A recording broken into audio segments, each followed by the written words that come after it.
The learning objectives for this lecture are, first, to understand the general principles and trends in determining appropriate duration of antibiotic regimens. Second, to be familiar with protocols for giving pre-procedure antibiotic prophylaxis. And third, to be familiar with antibiotic lock therapy, including its indications and contraindications.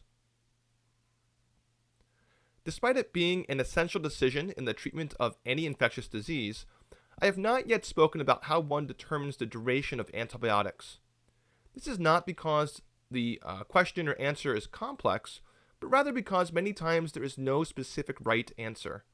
We often just don't know how long antibiotics should be continued for in a specific patient. Where recommendations and guidelines touch on the issue, they are based on a combination of animal models and clinical trials, but largely rest on expert opinion. With a specific patient, there are many considerations which may alter duration. They include severity of illness. The more ill the patient, the longer the prescribed antibiotic regimen typically is. Second, the speed of recovery once antibiotics are started. Although antibiotics are usually begun with a specific course of therapy in mind, it actually may make more sense to revise course based on how fast the patient appears to respond. Physicians don't typically do this, but a good argument could be made for prescribing an antibiotic course of a number of days after resolution of symptoms and/or signs of infection, rather than prescribing an antibiotic course based on a largely arbitrary total number of days. Next is the bacterial species involved. Certain species have been found to be more challenging to treat, more likely to recur following short courses of treatment, and more likely to be associated with occult metastatic seeding. Common bacteria typically justifying longer courses include Pseudomonas and MRSA. The presence of comorbidities is also frequently cited as a consideration. The most common scenario in which this comes up is when a physician suggests that a patient's frail condition is a reason to be, quote, conservative with antibiotics, implying either a longer than typical course and/or broader than typical choice of antibiotic. I really don't understand the choice of language here when someone refers to this as the conservative approach. Clinicians often forget that the same patients who are at greatest risk of harm from undertreatment are at the greatest risk of harm from antibiotic side effects such as renal failure, drug-drug interactions, C. diff colitis, and promotion of antibiotic resistance. Therefore, in my opinion, excessive weight is frequently given to this consideration. Next is the choice of antibiotic. The most obvious reason would be that bactericidal antibiotics presumably act more quickly to rid infection than bacteriostatic. Also, some antibiotics can penetrate certain organs or anatomic structures better than others. The ability to achieve source control is very important. In general, when one chooses to adopt an arbitrary duration of antibiotics for a specific infection, day 1 of that antibiotic course should not be counted until the day that the source of infection is under control. That may mean the day that an abscess or empyema is drained, or the day that a piece of infected hardware is removed. Finally, the certainty of diagnosis is a factor that is usually under-considered. For example, if one suspected a patient had bacterial pneumonia, but he or she could also easily have a viral URI, a formal statistical assessment of the risks and benefits of antibiotic treatment would conclude that the patient in question should be given a shorter than typical course. This is often not done in practice, largely because physicians are not adept at this type of mathematical analysis.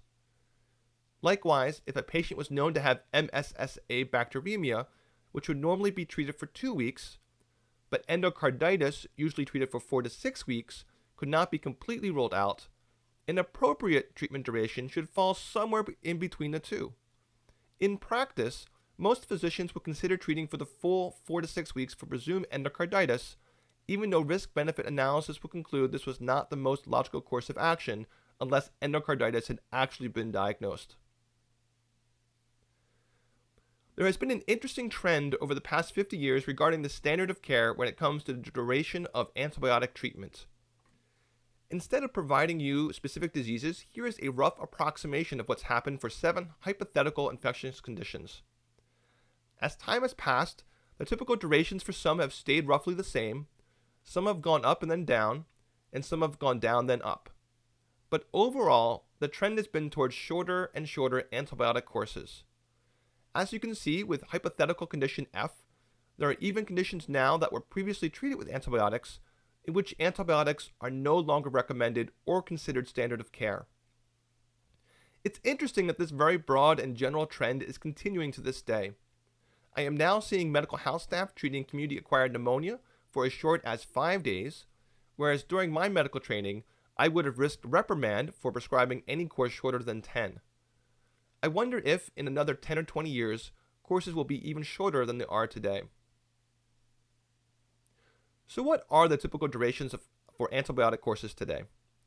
I've compiled a list here of the most common conditions on the adult medical wards. The durations listed represent a synthesis of professional society guidelines, recommendations from the Sanford Guide to Antimicrobial Therapy, relevant articles from UpToDate, and my own personal experience. This list is not intended to substitute for the expert opinion of an experienced healthcare professional, and patient antibiotic courses for a specific individual should be tailored based on the considerations I listed 2 slides ago. Meningitis is typically treated for 1 to 3 plus weeks. Conditions in the lungs, we have community-acquired pneumonia, 5 to 7 plus days. HCAP, caused by neither Pseudomonas nor MRSA, is 7 plus days. HCAP caused by Pseudomonas, about 14 days. HCAP caused by MRSA, 14 to 21 days. Empyema, 2 to 4 weeks. Remembering that from a few minutes ago, day 1 of that 2 to 4 weeks should be no earlier than the day the empyema was drained. In superficial diabetic foot infections, where the risk of osteomyelitis is low, 1 to 2 weeks. In deep diabetic foot infections, where the risk is high, 4 to 6 plus weeks. Sinusitis is 5 to 7 days, a recent decrease from 10 days a few years ago. Uncomplicated bacteremia due to gram-negative rods is typically treated for 1 to 2 plus weeks. This is also a slight change from a few years ago when it was extremely unusual to treat for less than 2 weeks, and I personally still treat for 2. Uncomplicated bacteremia from gram-positive cocci and no known deep focus of infection is 2 plus weeks. Uncomplicated bacteremia from gram-positive cocci and a known deep focus of infection, 4 plus weeks.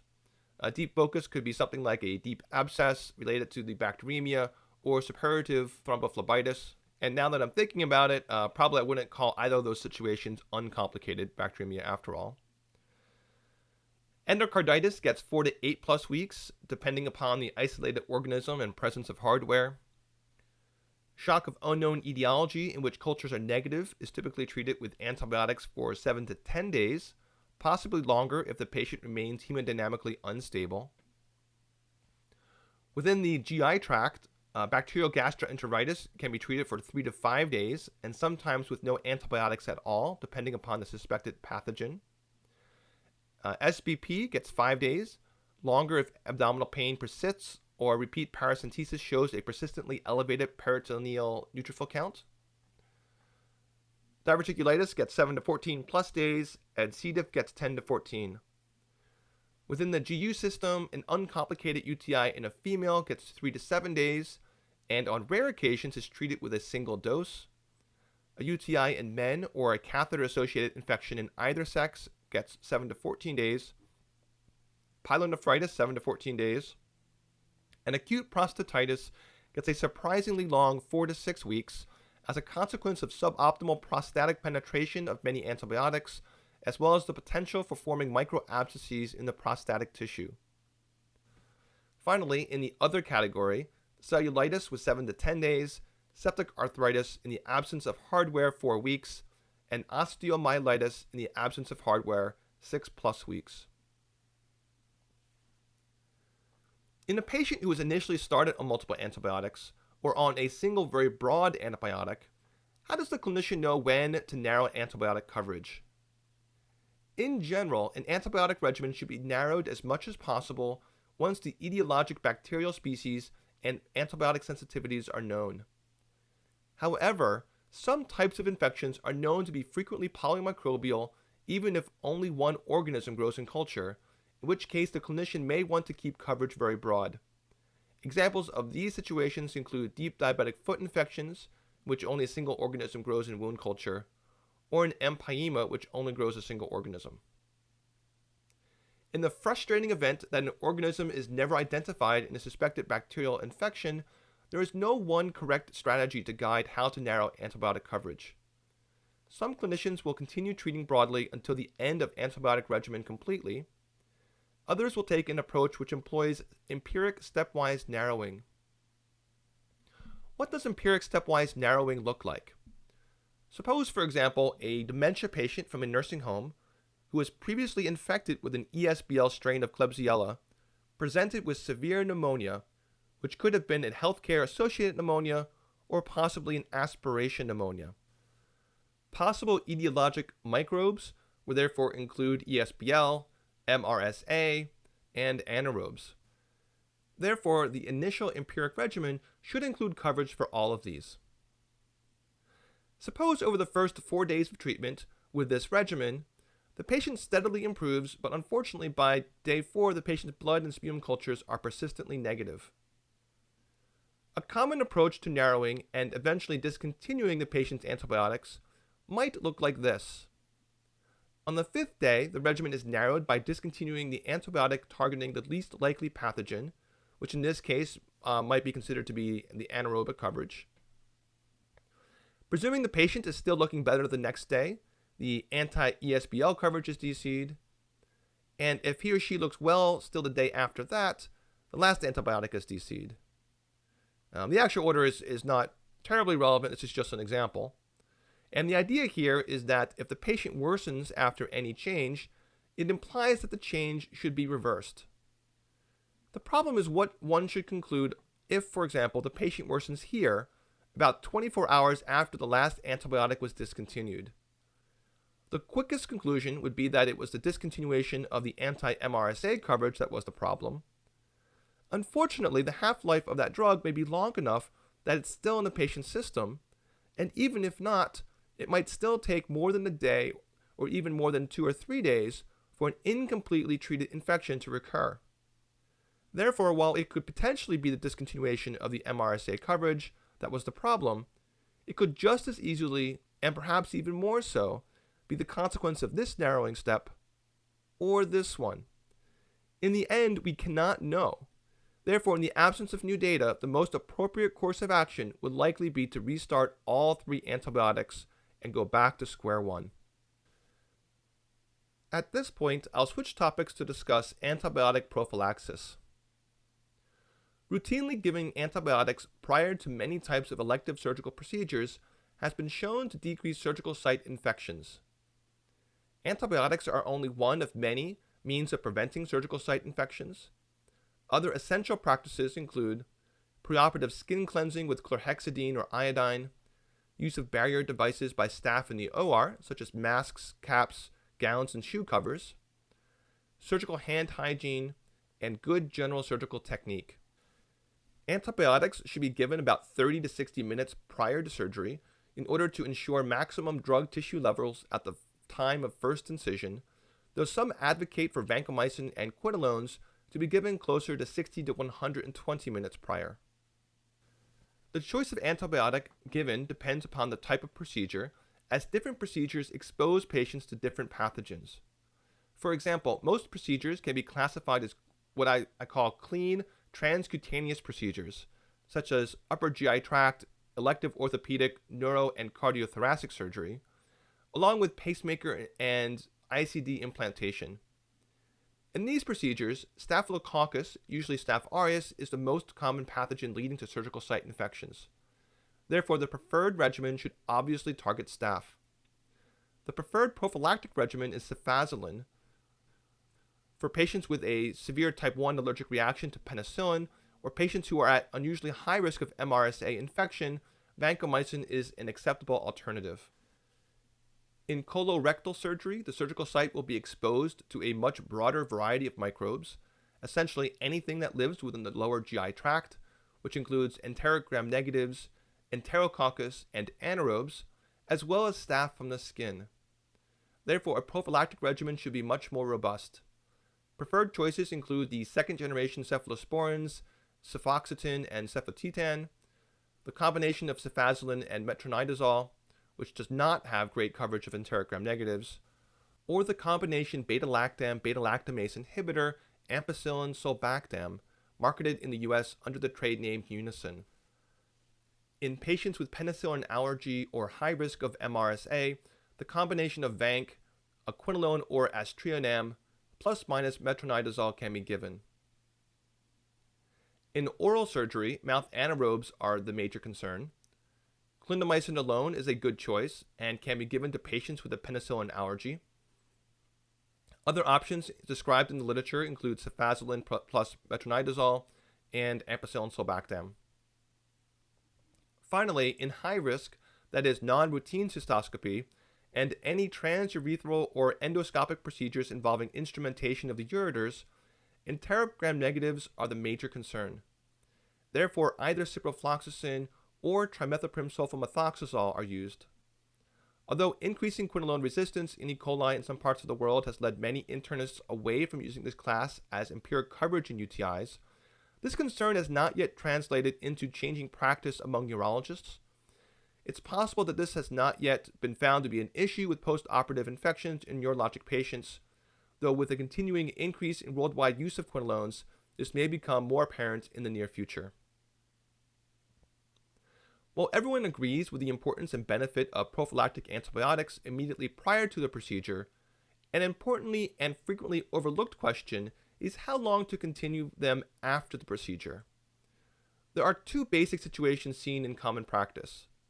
In the first, no hardware is being implanted, for example, an appendectomy or hysterectomy or something similar.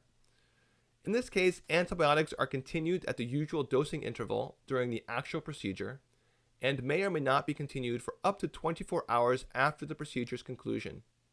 This is usually at the personal preference of the surgeon, and there isn't great evidence or guidance as to whether any post-operative antibiotics are necessary. In the second situation, hardware is left in place after the procedure. For example, a pacemaker or ICD implantation, a vascular stent, or orthopedic hardware. It's fairly common, though not uniform, for an anti-staphylococcal beta-lactam to be prescribed for up to 7 days post-procedure. The first-generation cephalosporin cephalexin is a common choice here. However, there is generally no evidence for this common practice, and no major guidelines suggest it.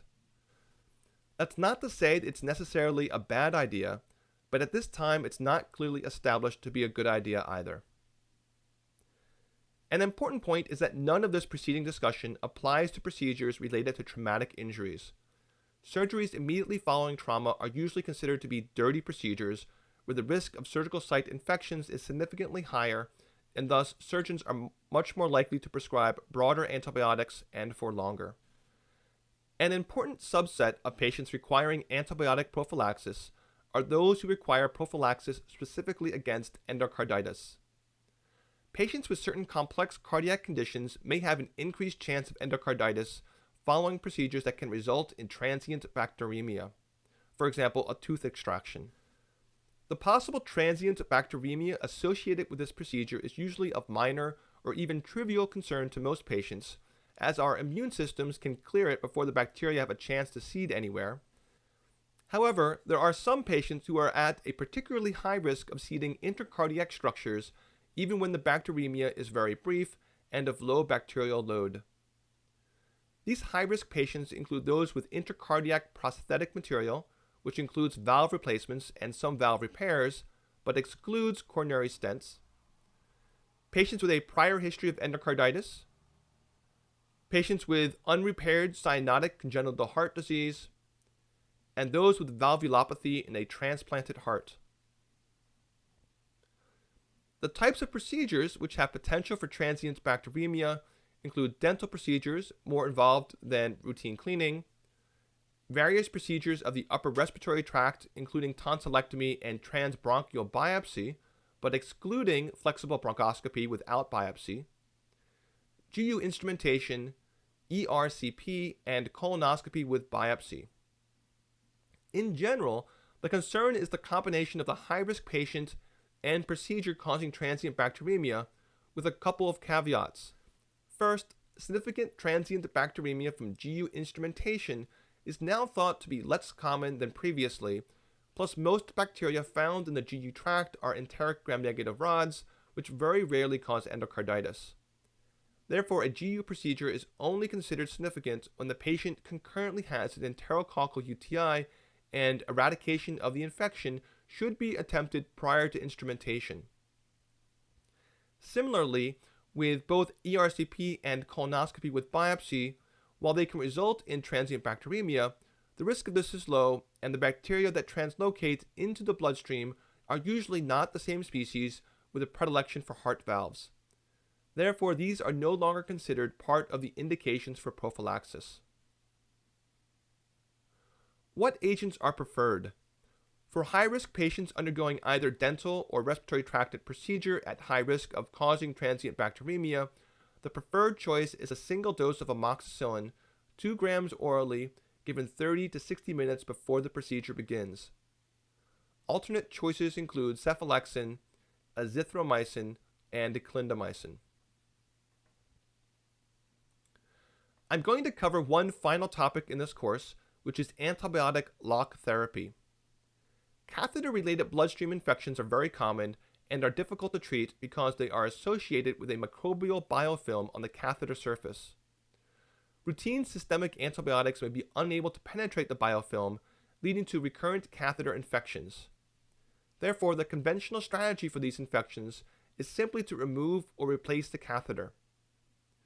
Unfortunately, in some circumstances, the patient may have severe IV access problems, and the catheter may be a long-term line such as a tunneled catheter or a port, which both patient and physician may be very reluctant to remove. Antibiotic lock therapy involves installation of very high concentrations of antibiotic into the catheter lumen in order to penetrate the biofilm and allow salvage of the catheter. Indications for this are considered to be the presence of a long-term intravascular device, infection due to either coag-negative staph, a non-pseudomonal gram-negative rod, or vancomycin-sensitive enterococcus, and hemodynamic stability. Contraindications are a short-term intravascular device, such as a routine triple-lumen central line, which should just be removed, infection due to Staph aureus, Pseudomonas, fungi, or mycobacteria, severe sepsis and/or hemodynamic instability, metastatic infection such as endocarditis or a distant abscess, or an extraluminal catheter infection such as a pericatheter abscess. Antibiotic choices include cefazolin, ceftazidime, vancomycin, and gentamicin. Once chosen, the antibiotic is generally combined with heparin, as this is believed to promote biofilm penetration. The final antibiotic concentration should be greater than 1,000 times the MIC of the organism. Protocols regarding the dwell time, that is, how long the antibiotic is allowed to sit inside the catheter lumen, range from 4 to 72 hours. The 72 hours is reserved for patients on hemodialysis, as this is the typical maximum duration between hemodialysis sessions. The evidence supporting antibiotic lock therapy is very limited, though in one meta-analysis, lock therapy plus systemic antibiotics was associated with a lower risk of catheter replacement being required over systemic antibiotics alone. Any patient who is persistently febrile and/or bacteremic after 72 hours of treatment should be considered a lock therapy failure and have his or her catheter removed. To end the course, let me put up this list of 12 key considerations when prescribing antibiotics.